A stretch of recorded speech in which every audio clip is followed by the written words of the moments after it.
lap at Daytona. Will it be Earnhardt Jr.? Will it be Waltrip? Or can Kenseth sneak through for the win?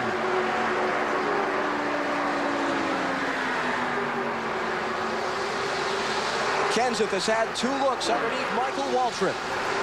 But Waltrip has not yet made a bid on Earnhardt Jr.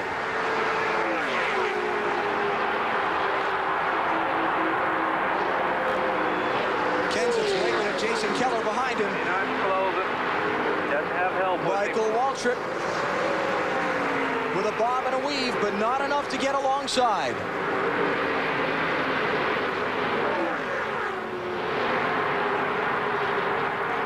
Driving a Richard Childress #3, made famous by his father. Here comes Dale Earnhardt Jr. to the start-finish line. Checkered flag, he wins at Daytona.